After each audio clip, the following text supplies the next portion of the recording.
bom sábado a todos os irmãos. Como dizia a Marta há pouco, é bom podermos estar a partir da igreja, mesmo com os condicionalismos, mesmo estando numa situação esquisita, porque ter os bancos da igreja vazios é sempre algo que não nos é natural, mas ainda assim, com o louvor de podermos estar num ambiente um bocadinho mais familiar. Esta semana tivemos a oportunidade de estudar uma lição que vai retomar a linha histórica do povo de Israel, do povo em especial de Judá. No entanto, é uma lição muito desafiadora. Desafiadora porque mesmo os estudiosos têm alguma dificuldade no que toca à cronologia dos acontecimentos. Existem várias fontes de informação, quer a nível bíblico, quer a nível dos relatos dos próprios assírios, mas de todo é algo muito importante. E se mais não fosse importante, temos uma coisa que nós conhecemos muito perfeitamente, que é, sabemos que no mundo hebraico, no mundo judaico, cada vez que se repetia algo, era para sublinhar que era algo muito importante. Pois bem, esse é o motivo pelo qual temos, por exemplo, 4 evangelhos. A mesma história, o mesmo acontecimento, a vinda de Cristo à Terra, e está relatado por 4 autores diferentes, cada um sob a sua perspectiva, perspectivas complementares, que nos ajudam a ter uma visão mais global de tudo o que acontece. De igual modo, o próprio Cristo, à medida que ia ensinando várias coisas, cada vez que repetia, era para fazer essa ênfase especial. Por outro lado, temos esta história de Ezequias, que ao contrário do que acontece em muitas outras histórias, temos uma repetição 3 vezes. O mesmo relato aparece referido por Isaías, aparece referido no livro de Crónicas, aparece no livro de Reis. Cada um destes autores vê a mesma história sobre uma perspectiva diferente. Temos Isaías, que vai escrevendo como ato de relato da ligação direta com Deus, da intercomunicação entre rei e Deus por seu intermédio. Depois temos o livro de Reis, que várias vezes ao longo da sua escrita vai dizendo não é assim que está relatado no livro dos Atos dos Reis de Israel e de Judá. Ou seja, toda uma história escrita sob a perspectiva da vida de um rei. Aquilo que se passou na sua vida e as consequências ou recompensas que ele tem na sua vida de acordo com os atos que vai fazendo. E depois temos o livro de Crónicas. Um livro de Crónicas que é escrito muito provavelmente mais tarde, muito provavelmente na ordem do cativeiro babilónico, em que é feito uma retroação àquilo que foi sendo o evoluir do povo de Judá, o evoluir do povo de Israel, de modo a dar uma perspectiva global daquilo que foi o caminhar desde a casa de Davi, ao longo do tempo, fazendo perdurar a linhagem que viria a ser a linhagem do próprio Cristo. Temos então, mais uma vez, 3 histórias sob pontos de vista diferentes, mas que se vão complementando de forma a podermos ter uma visão mais global daquilo que se passou com Ezequias. Agora, antes de pegar na lição propriamente dita, eu queria também ver convosco uma questão que eu penso que é demasiado importante para passar ao lado, que é enquadrar esta lição no contexto do nosso trimensário. Então, se formos ver, nós temos, começando um bocadinho mais para trás, temos na lição 4 a falar sobre o pai de Ezequias, Acás, a forma como ele mantinha uma atuação que não tinha nada a ver com a atuação seguidora de Deus, da forma como ele recusou e não quis saber de nenhuma prova que Deus lhe deu a disponibilidade para poder pedir e se afastou e rejeitou a Deus. Logo a seguir, na lição 5, vai dar um salto muito grande no tempo, como aliás é hábito na escrita antiga hebraica, que vai fazendo parênteses. Então, quando acaba este episódio de rejeição de Deus, então abre-se um parênteses e vai-se ver um plano mais global. E vai-se avançar e vamos falar sobre o príncipe da paz. Vamos falar sobre que, não obstante estarmos a abandonar, o povo de Judá estar a abandonar a Deus, ainda assim, no fim, será o príncipe da paz que reinará. E vamos começar a recuar. Antes do príncipe da paz, nesse tempo final em que vence, temos Babilónia. Babilónia que será alguém que virá a dominar os assírios, que era naquele momento a ameaça, mas já podia-se dar ao povo de Israel a certeza que esta ameaça não ia ser para sempre. Ia haver outros povos que viriam dar o castigo aos assírios. E devagarinho, ao longo da lição 5 e da lição 6, começamos a recuar no tempo, até que chegamos à lição 7, a que estávamos a estudar durante esta semana e hoje recapitulamos, e temos a história de Ezequias. Um rei que, ao contrário do seu pai, decidiu seguir a Deus. Decidiu reconstruir a adoração no templo. Decidiu não seguir como ao seu pai, mas seguir como a linhagem de Davi. Mas neste momento Ezequias tem um problema. Ezequias vai ter uma herança daquilo que foi o reinado do seu pai. Quando Ezequias sobe ao trono, Ezequias está dominado, está, se relembrando o que falámos na semana anterior, está dominado por um pesado tributo que tem a pagar. Acaz, para se defender dos inimigos de então, resolveu fazer uma coligação pesada em termos financeiros com os assírios.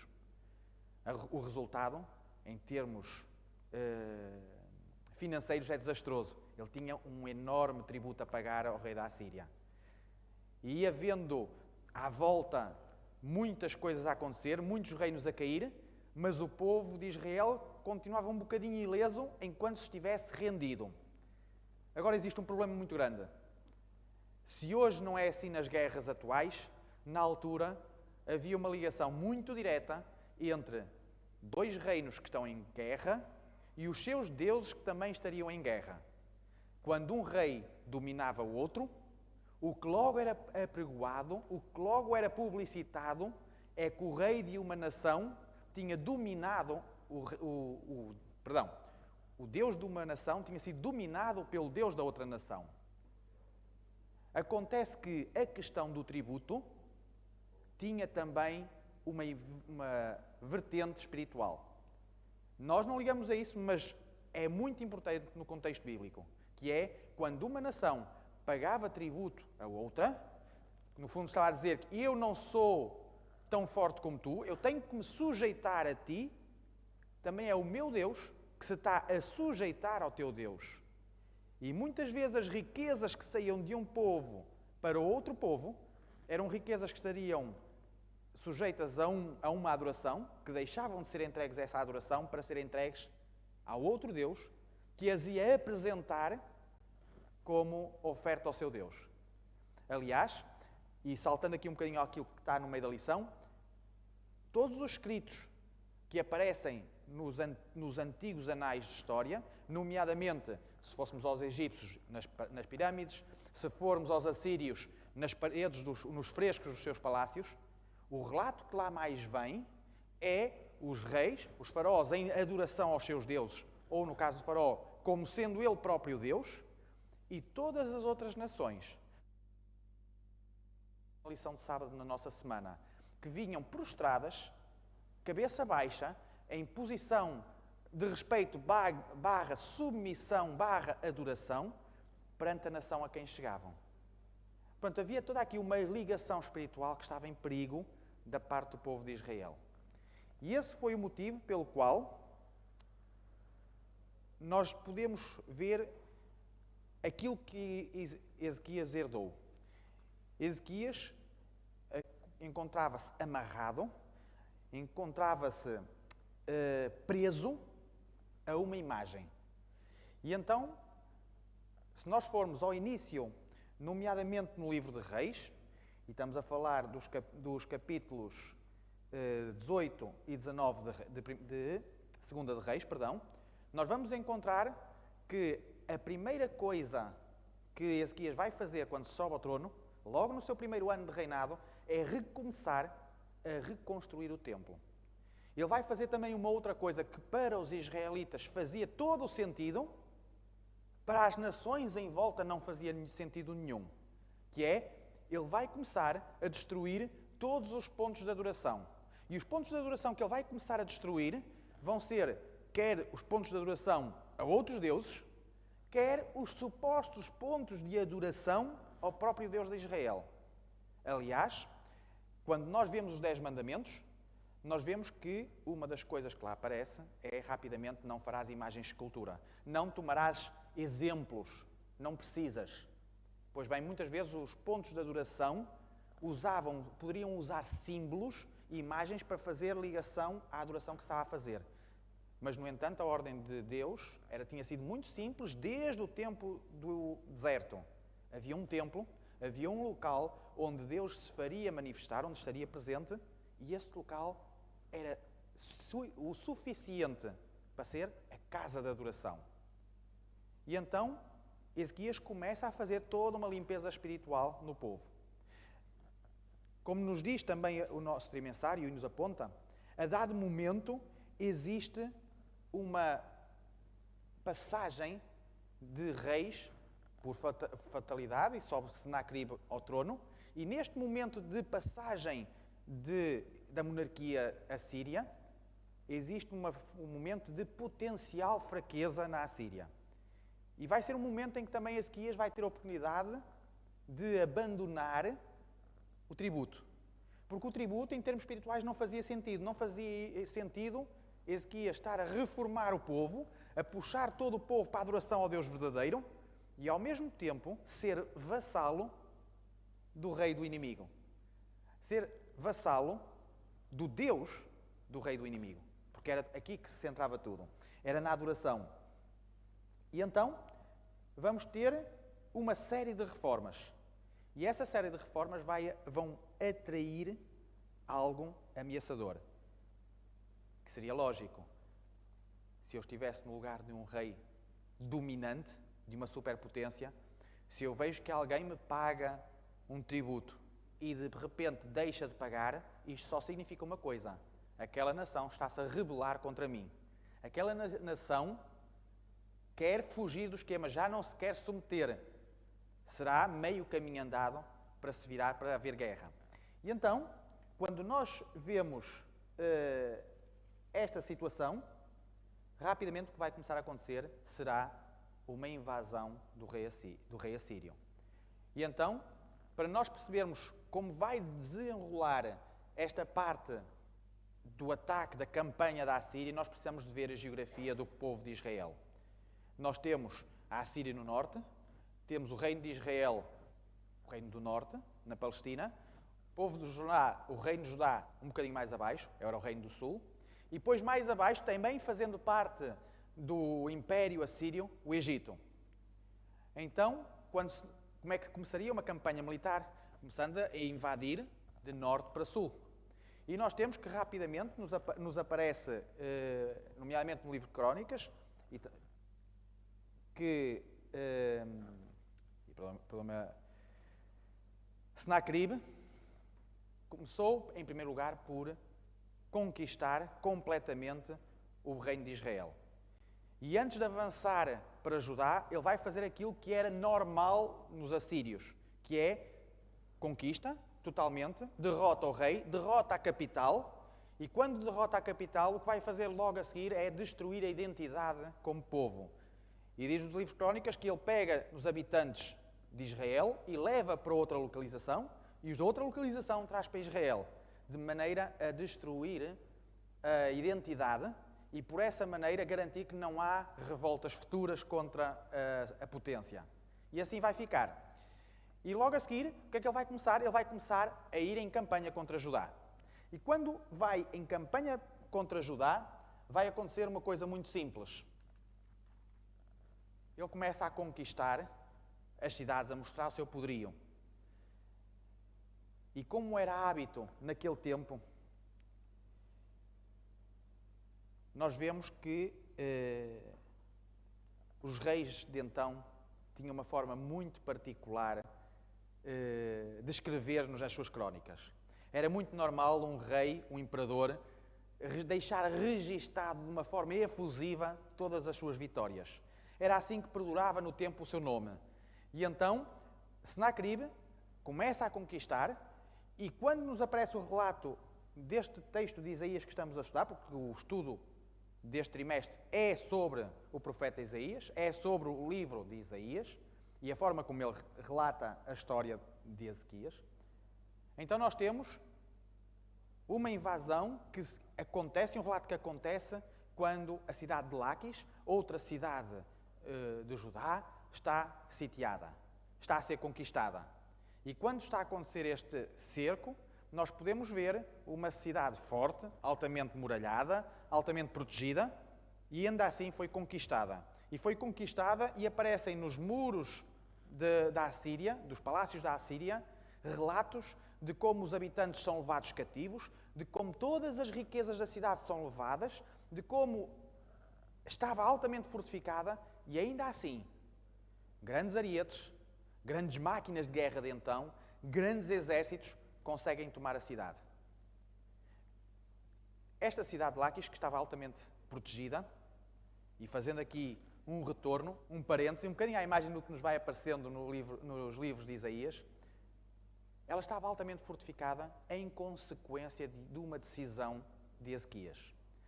Quando Ezequias se apercebeu que a campanha de Senaqueribe vinha a descer de norte para sul, quando se apercebeu que o próprio reino de Israel está a ser completamente destruído, além dele fazer a reforma, de ter feito a reforma espiritual, ele também fez algo enquanto militar. E esse algo enquanto militar foi preparar-se e fazer a sua parte na defesa do povo e da capital. E então nas principais cidades houve algumas coisas que foram feitas a nível de proteção, a nível de exército, de capacitar o máximo possível, mas acima de tudo, de garantir que quem ficasse dentro da cidade tinha sustento e se evitava que o atacante tivesse forma de ganhar e de os prejudicar. E aparece nos três relatos de uma forma muito simples de explicar aquilo que Ezequias fez. Os irmãos certamente conhecem de algumas passagens de Jesus de um tanque muito especial que existia em Jerusalém, chamado Tanque de Siloé. Este Tanque de Siloé está diretamente relacionado com esta história de Ezequias. O Tanque de Siloé era a parte final de um túnel que foi mandado construir por Ezequias. Na cidade de Jerusalém havia fontes de águas no exterior da cidade. Mas essa água, se houvesse um cerco, ia servir de sustento a quem estava a cercar a cidade. E quem estava dentro da cidade não tinha água. Então, Ezequias tomou uma decisão: tapar as nascentes à volta da cidade e canalizá-las através do subterrâneo para dentro da cidade. E através desses túneis, que diz os historiadores que teria mais de meio quilómetro de extensão, a água que nascia fora da cidade brotava dentro da cidade, no Tanque de Siloé. Por outro lado, Ezequias também construiu, nesta, mas também, por exemplo, em Laquis, um segundo muro à volta da cidade. Um muro que conta-se que teria cerca de 7 a 10 metros de espessura. Era um muro que serviria para criar uma zona de cultivo entre a muralha principal da cidade e a muralha de proteção. De maneira que, caso houvesse um cerco, houvesse forma de os habitantes da cidade estarem, por um lado, afastados das flechas inimigas, porque havia um grande espaço entre as duas muralhas, mas, ao mesmo tempo, a possibilidade de terem um espaço protegido para manter fonte de sustento alimentar para quem lá morasse dentro. Aliás, mesmo em Portugal, se nós formos ver, nomeadamente, por exemplo, a Vila de Almeida, nós encontramos isso. Foi uma estratégia de proteção das cidades que perdurou ao longo dos séculos. Porque o inimigo do cerco era a falta de alimento. Se um rei conseguisse garantir que, mesmo cercado, houvesse alimento, havia uma probabilidade maior de eles conseguirem resistir e manterem-se enquanto nação. No entanto, sabemos bem que, embora não houvesse meios de comunicação, as notícias espalhavam-se depressa. Havia muitos mensageiros, as notícias eram levadas de boca em boca, mas eram levadas. E o que é certo é que aquilo que aconteceu em Laquis chegou a Jerusalém. E chegou a Jerusalém também por intermédio de mensageiros de Israel, mas também por intermédio de emissários de Senaqueribe. E não obstante, aliás, isso é a parte mais complexa desta história. É muito complicado conseguir compreender a parte cronológica de Ezequias, da história de Ezequias. Existem algumas divergências entre a pouca informação na Bíblia e aquilo que aparece nos anais da Assíria.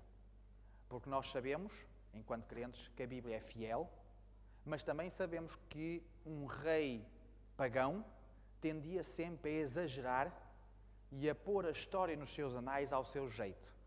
E a única coisa que nos aparece, nomeadamente nos anais da Assíria, é que Ezequias tinha sido aprisionado como um pássaro numa gaiola, porque realmente Jerusalém foi sitiada. E ele chamava a atenção para isso.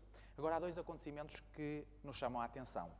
Quando nós vamos ao início, e permitam-me pegar aqui na nossa Bíblia, que é acima de tudo isso que nós estudamos. Se nós formos ao livro de 2 de Reis, no capítulo 18, temos a primeira noção cronológica daquilo que estamos a falar. E fala-nos que, quando diz no versos 1 e 2, que começou a reinar Ezequias, e ele tinha 25 anos de idade quando começou a reinar, e reinou 29 anos em Jerusalém. Portanto, temos aqui logo uma primeira noção daquilo que é o tempo global de reinado de Ezequias. Parece que isso é uma informação desnecessária? Se calhar não. Porque se nós voltarmos ao texto que estamos a estudar, ao texto de Isaías, e dando aqui um salto, porque o tempo avança muito e não quero deixar esta parte sem falar, se nós dermos um salto à lição de quinta-feira que falávamos sobre aquilo que é a história mais conhecida de Ezequias, que é a sua doença e o milagre que existiu na sua cura, nós vamos ter uma pequena situação, que é, quando ele é curado, Deus faz-lhe uma promessa, que ia ter um X número de anos de vida a mais. E esse número de anos eram mais 15 anos. Uma conta simples matemática, se ele reinou durante 29 anos e se ele teve 15 anos a mais de vida, então automaticamente vamos dizer isto aconteceu ao seu 14º ano de reinado, porque 14 mais 15 são os 29. Então temos que a cura aconteceu no 14º ano do reinado de Ezequias. Ao mesmo tempo, se nós formos a ver logo no capítulo 36 de Isaías, quando é que aconteceu esta conquista, tentativa de conquista por parte de Senaqueribe, logo no verso 1 do capítulo 36 diz: no 14º ano do rei Ezequias, subiu Senaqueribe, rei da Assíria, contra todas as fortificações de Judá e as tomou. Então temos que todo este nosso trimensário, toda esta lição, 7, passou-se no mesmo ano. Quer a cura, quer a tentativa de Senaqueribe conquistar completamente Judá e deitar abaixo tudo o que se passou, toda aquela rebelião, aconteceu no mesmo ano. Nós muitas vezes não ligamos estes assuntos, mas eles estão ligados, aconteceu no mesmo tempo. E mais, se nós formos a ver, e voltando os 2 capítulos à frente, no capítulo 38 de Isaías, no verso 6, verso 5 e 6, quando dizia: acrescentarei, pois, aos teus dias 15 anos e livrar-te-ei das mãos do rei da Assíria, a ti e a esta cidade, e defenderei esta cidade. Ou seja, a cura de Ezequias aconteceu muito possivelmente, de acordo com a Escritura, assim será, antes do milagre da destruição sem mão humana do exército de Senaqueribe. Portanto, vemos como estas duas situações estão ligadas. E se nós formos a ver, nomeadamente no livro de Crónicas, que é o único que fala sobre o assunto,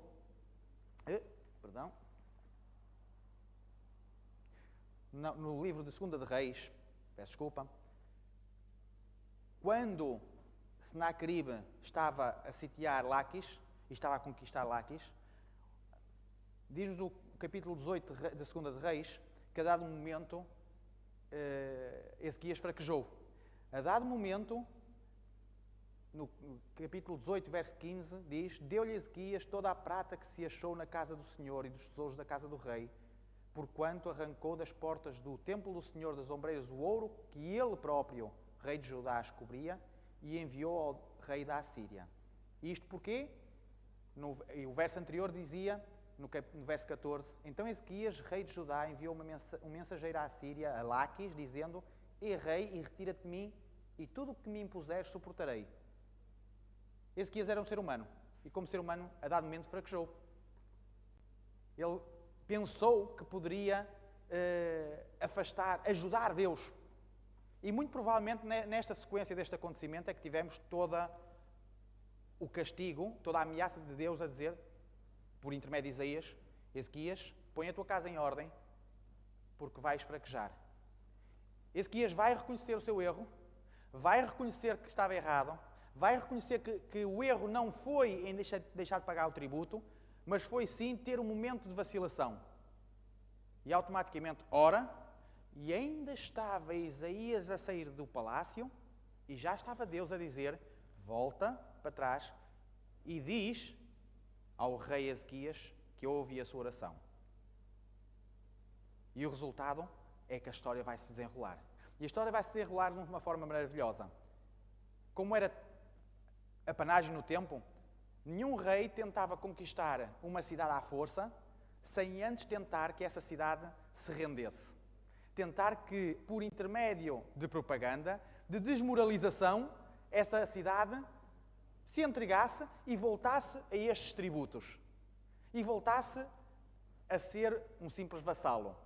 E então, o que é que vai fazer Senaqueribe? Vai mandar os seus principais oficiais, vai mandá-los a Jerusalém e vão começar a desafiar várias coisas. E o que vai desafiar é: ó Ezequias, já recebeste várias vezes oferta da parte dos teus vizinhos do sul do Egito de proteção. Eles são fracos, eu já os dominei.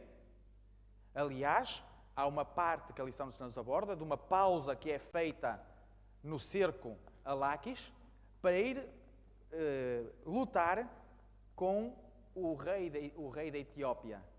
Este rei da Etiópia não era mais do que Faraó do Egito, da dinastia dos etíopes, é assim chamada. E então, à medida que vem esta comunicação vinda dos oficiais de Senaqueribe a Israel, a Judá, está a dizer: olha, eu até fiz aqui uma pausa no cerco a Laquis e dei logo cabo, permitam uma expressão, da revolta dos egípcios. Eles são fracos, não vos vão poder valer. Porque eu com uma mera pausa consegui os derrotar. Mas a mão de Deus está contra vocês, Judá. Está contra vocês porque vocês abandonaram. Olha, vocês estão dominados, têm pago tributo. Mas a nossa força é evidente. Nós já derrotámos outros todos, porque é que também não vamos derrotar a vocês? Continuava: nós só estamos aqui porque o vosso Deus permitiu, porque o vosso Deus se sujeitou. Estes eram os argumentos que Senaqueribe apresentava perante Ezequias. Mas Senaqueribe até usa a imagem de: vocês estão mal perante o vosso Deus, porque vocês destruíram todos os pontos de adoração até ao vosso Deus. Agora só tem um ponto de adoração, quem está longe não consegue adorar. Era algo que para os assírios não tinha feito sentido nenhum. Para o povo assírio, para um povo pagão, era hábito que em todas as cidades houvesse um ídolo, uma repetição da imagem do seu Deus. Em cada casa haveria uma imagem do seu Deus, de modo a que o rei poderia dizer que o seu Deus estava presente em todo o seu território. Mas em Israel tinha acontecido o oposto. Em Judá, perdão. O rei Ezequias tinha mandado destruir todos os pontos de adoração, ficando só a casa do Senhor em Jerusalém. Isaías foi consultado, graças a Deus. Ezequias não desanimou, mas sim voltou-se para Deus. E pediu a consulta a Isaías para consultar a Deus. E realmente o que vai acontecer é que Deus vai assumir a proteção. Vai assumir, não é verdade. Eu vos protegerei. E a dado momento, inclusivamente, é o que nos acontece, e que ainda agora referi, em que no livro de Isaías, a dado momento, e voltando ao sítio,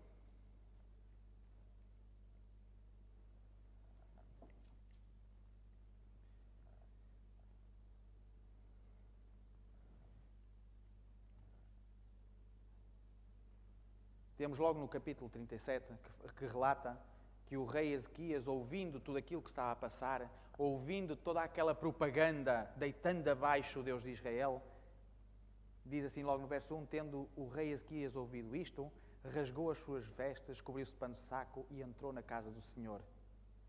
E enviou ao seu mordomo, Eliaquim, e Sebna, o escrivão, ao profeta Isaías, dizendo que vai continuar a dizer, a relatar tudo o que tinha acontecido a Isaías.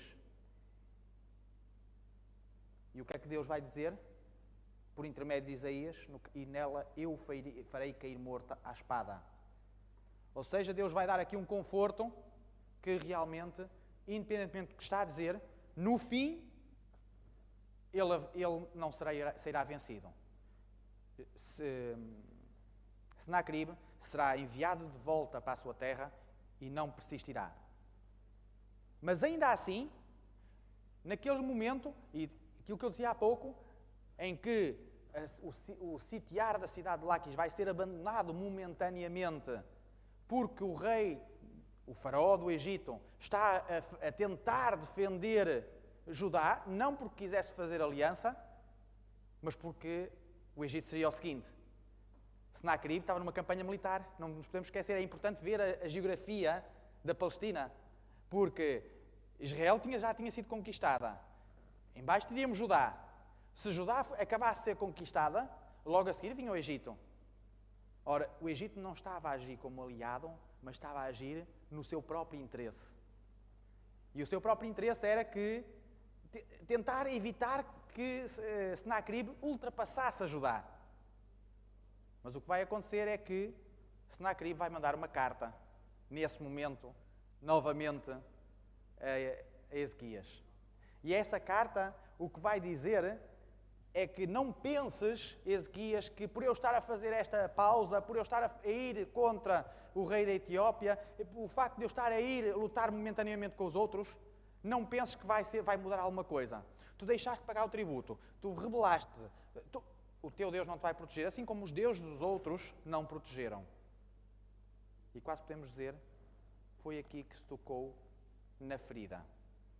Aqui Senaqueribe passou dos seus limites.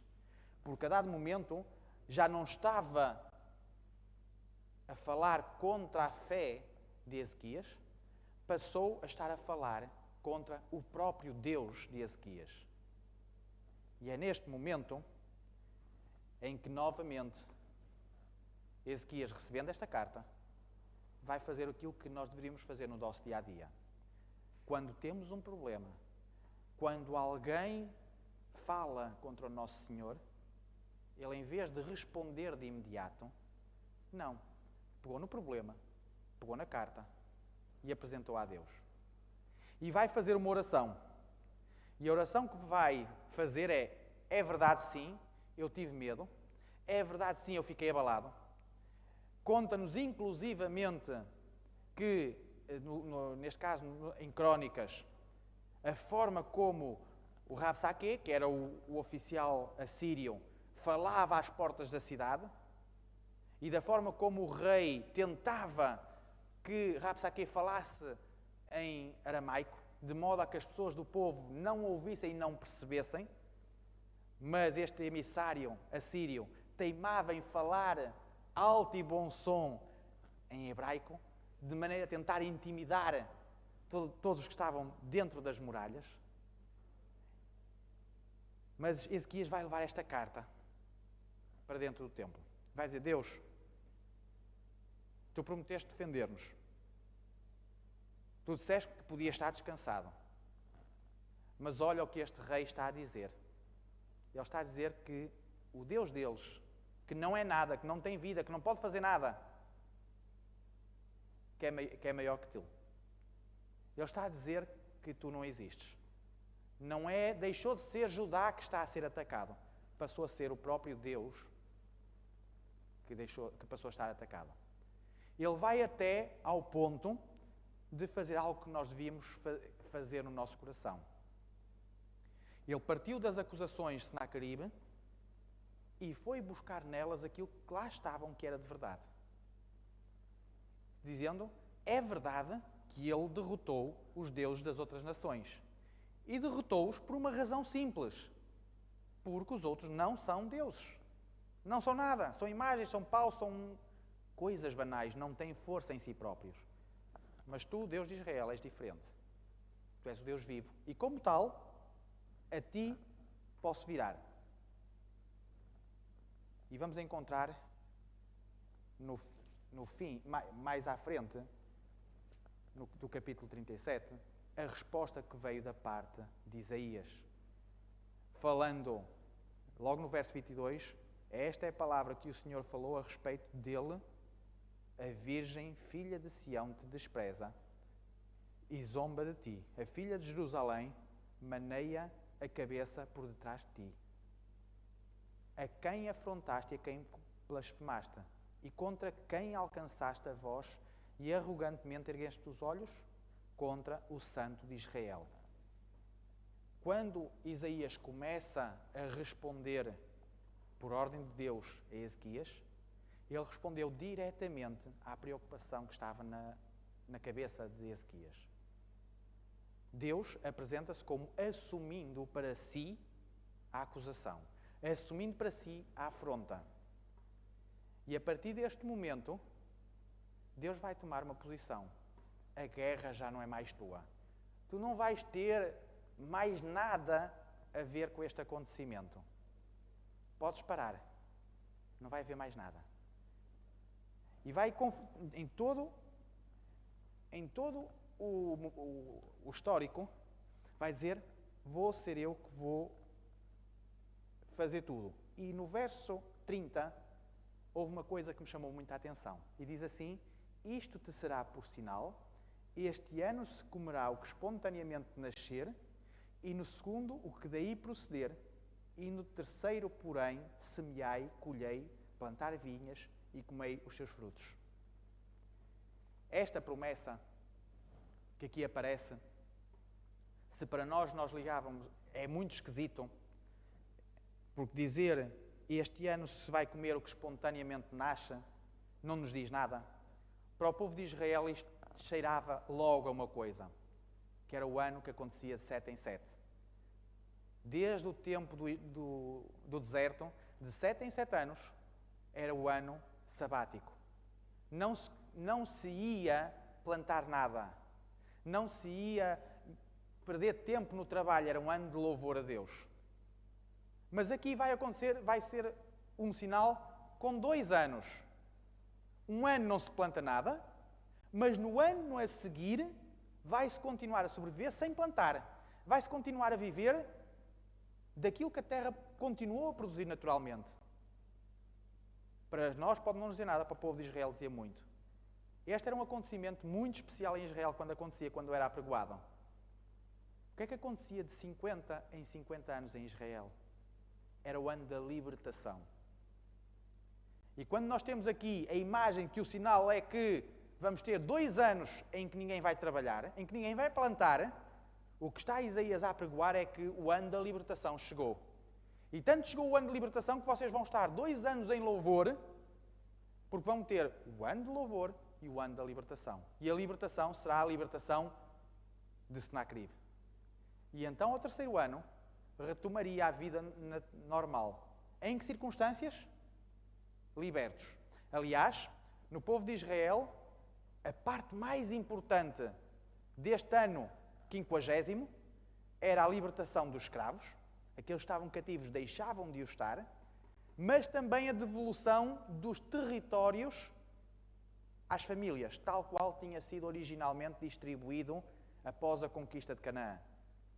Então, nós temos aqui Deus a dizer diretamente, por intermédio de Isaías, ao rei, o sinal será que, neste momento, neste 14º ano do teu reinado, o rei assírio vai ser derrotado e vocês vão deixar de ser cativos e o vosso território vai estar novamente devolvido a vós. Não só Israel, o território. E o que é que vai acontecer nessa mesma noite? Nessa mesma noite, à semelhança do que aconteceu na libertação do Egito, porque tem um paralelo muito grande, o mesmo anjo do Senhor que tinha saído a matar os primogénitos, saiu ao exército assírio. E foram muitos, foram 185 mil homens que caíram numa só noite. Não como Gideão a lutarem uns contra os outros, não sabemos. Simplesmente, naquela noite, 185 mil homens daquele exército sucumbiram. Senaqueribe não teve outra solução que não retornar, pois o seu grande exército já não era grande exército. E, naturalmente, um grande exército como aquele demoraria a ser reconstituído e a poder fazer outra campanha. E daí que facilmente compreendemos como é que foi possível, durante os anos seguintes, a Assíria não voltasse a fazer uma campanha para o sul. E daí percebemos agora como ficou relatado de forma tão efusiva na capital assíria a conquista de Laquis. De como ficou tão apregoado o cerco a Jerusalém. Mas depois daí para a frente nada mais se falou. Porquê? Porque aqui interviu o Senhor. Infelizmente, Ezequias veio a dar um mau testemunho sobre estes acontecimentos. Porque lá do Oriente, aquele povo que estudava as estrelas, apercebeu-se que a dado momento o céu andou para trás. A dado momento se apercebeu que o tempo, as estrelas, aconteceu qualquer coisa que não era natural. Tinha sido o sinal que Deus tinha dado o recuar de 10 graus no relógio da caixa. Deus tinha mostrado de forma clara que Ele estava ao comando, até da natureza. Mas quando aqueles emissários da Babilónia vieram a Israel, vieram a Judá, conferir o que se tinha passado, porque souberam deste acontecimento de Senaqueribe, souberam da cura milagrosa que aconteceu a Ezequias, e ainda assim, quando lá chegaram, o que Ezequias teve para mostrar foi o seu território, foi o seu templo, foi as riquezas, e esqueceu-se de falar daquilo que tinha sido o seu Deus que lhe tinha dado tempo de vida, o seu Deus que tinha derrotado os assírios. Como consequência, o próprio Isaías lhe disse: olha, tudo aquilo que mostraste será aquilo que será levado por esse povo que vinha a ser a própria Babilónia. Alerta para nós. Tudo podemos confiar em Deus, mas só estaremos com a sua bênção, com a sua proteção, enquanto o reconhecermos como o líder de tudo o que acontece, enquanto o reconhecermos como aquele a quem é merecido o louvor, como aquele a quem é merecida a glória. Porque quando Ele é exaltado, o testemunho passa. E passa de uma forma que fica registado para todo sempre. E ainda hoje, o tempo que andou para trás continua a fazer imagem em todos os cientistas, porque eles sabem que aquilo que aconteceu não é possível por mãos humanas. Desafio, continuemos a olhar para este livro de Isaías, para estes relatos, como sendo algo de extremamente importante. Eles aparecem, vez após vez, a repetir acontecimentos semelhantes para nos mostrar que é mesmo importante nós sabermos a quem servir. Quando nós conseguirmos dizer, tal como Josué, eu e a minha casa serviremos ao Senhor, não nos precisaremos preocupar mais, porque aquilo que nós não conseguirmos fazer, isso será o que Deus fará por nós. Bom sábado aos irmãos.